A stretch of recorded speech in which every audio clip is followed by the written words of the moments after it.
Bonjour à toutes et à tous et merci d'être avec nous sur Grand Lille TV pour ce nouveau Flash Info, 7 minutes en images réalisées par l'ensemble de la rédaction pour tout savoir sur l'actualité du Grand Lille.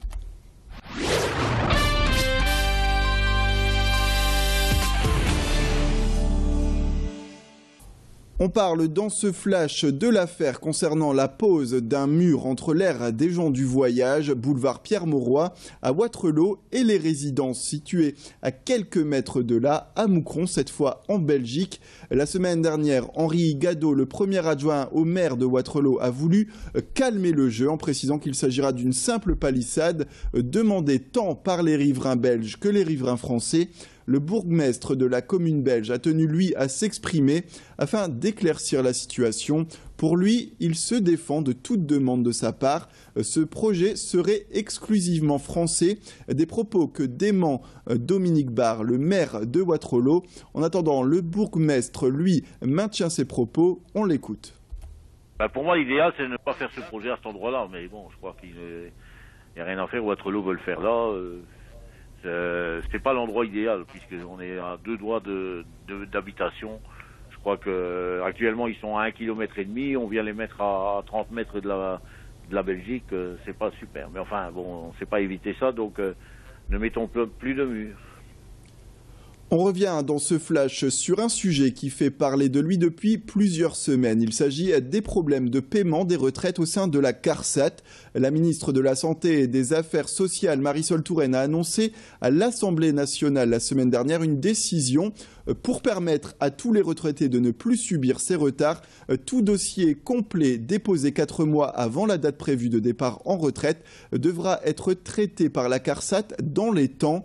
Si ce n'est pas le cas, l'organisme versera alors automatiquement le montant estimé afin d'éviter de trop nombreuses situations où les retraités se retrouvent sans ressources. Un pas qui est salué par Michèle de Messine, la sénatrice du Nord, et qui est engagée dans ce combat. Elle était d'ailleurs notre invitée, on l'écoute. Effectivement, enfin, et en pensant retraité, je dirais, parce que ça n'a vraiment que trop duré. Donc, 6 mois après ce que j'avais proposé moi-même en me rendant à l'Élysée avec les associations, c'est-à-dire de rendre ce droit effectif, puisque c'est un droit, et qu'en aucun cas les futurs retraités devaient faire les frais des dysfonctionnements, parce qu'il s'agissait bien de dysfonctionnements.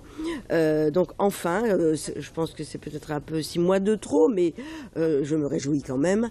D'autant que ce droit est élargi à toutes les CARSAT et donc tous les futurs retraités à partir du 1er septembre, donc il faudra encore attendre.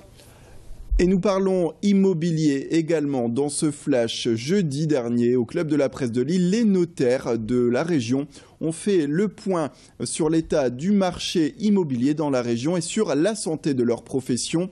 Une profession affaiblie selon eux par un marché qui se porte mal, la loi Macron ou encore la loi Allure en vigueur depuis 1 an et qui est toujours selon eux les notaires qui rendraient les investisseurs plus frileux.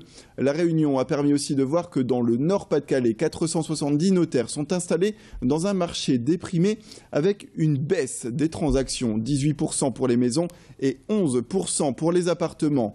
Par ailleurs, la crise touche surtout les biens immobiliers les plus chers et les biens les moins chers. Les primo-accessions sont, elles, toujours en bonne santé. Idil Gunaï, notre journaliste, est allé discuter des taux d'intérêt également avec ces notaires afin d'en savoir plus. On constate que les secteurs les plus, les plus chers, et notamment le Vieux-Lille, les quartiers Lille-Vauban, ont une tendance à la baisse, alors que, à l'inverse, des secteurs plus difficiles, comme FIV par exemple, ont une tendance à la hausse. Alors je pense que ça peut s'expliquer par le fait que, compte tenu de la crise, les gens recherchent les endroits où les prix sont plus abordables et donc vont se rabattre peut-être sur des quartiers moins cotés.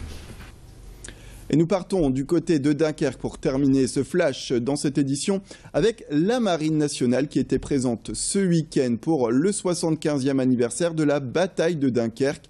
3 bateaux étaient taqués aux abords de la citadelle pour permettre au public de découvrir ces immenses structures de défense nationale. Le public a pu apprécier le spectacle, mais il s'agissait aussi pour les plus motivés de rencontrer les recruteurs de la Marine nationale afin d'échanger et de connaître les conditions requises pour s'engager. Notre journaliste Céline Huré est allée à la rencontre de l'équipage pour faire un point sur ce recrutement. Le recrutement dans la Marine nationale se fait sur dossier et entretien. Nous posons juste 4 conditions. Avoir fait sa JAPD, enfin la JDC, pardon, être de nationalité française, savoir nager et enfin être de nationalité française. Oui, il est clair qu'embrasser la carrière de militaire et surtout en tant que marin, c'est adhérer à des valeurs que sont la solidarité, l'esprit de cohésion, l'autonomie qui se vivent au quotidien sur un bateau. Et c'est la fin de cette édition. L'information continue sur Grand Lille TV. En attendant, place à la météo et à l'infotrafic.